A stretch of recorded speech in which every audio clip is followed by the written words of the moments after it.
This is the Star News Brief. I'm Tina Mombanu.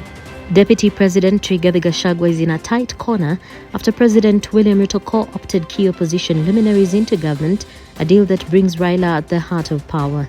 Ruto on Wednesday roped in key Raila lieutenants into his cabinet and made them in charge of critical areas, including his key legacy project, the Hustler Fund. The deal has triggered political realignments, with NARC Kenya Party leader Martha Karua announcing her exit from Azimio.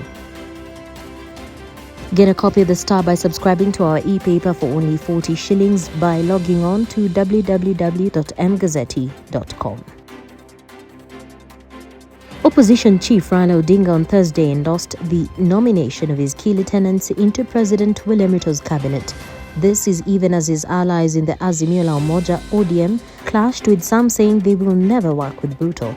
Speaking for the first time since Ruto picked his key ODM luminaries, Raila extended his best wishes to the team. Raila equally insisted that the government compensates families of victims of extrajudicial killings, releases all protesters in police custody, as well as terminate the ongoing cases. The ODM boss also demanded prosecution of policemen involved in shooting peaceful protesters.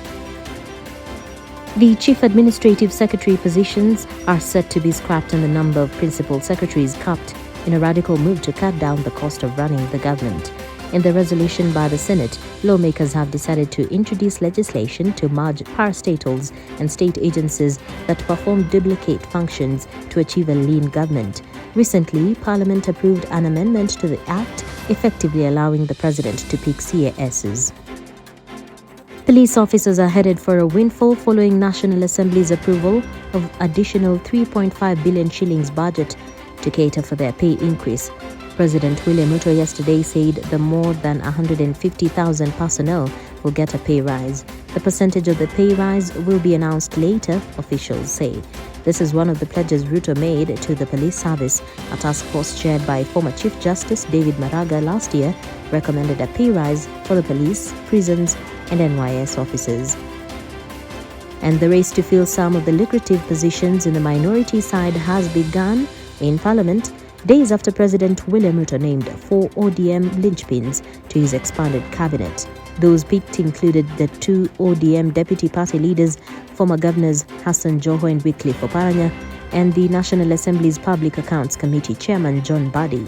National Assembly Minority Leader Pio Wandai, who is serving as the ODM Secretary for Political Affairs, was also nominated to the new cabinet. Get a copy of the Star by subscribing to our e-paper for only 40 shillings by logging on to www.mgazzetti.com.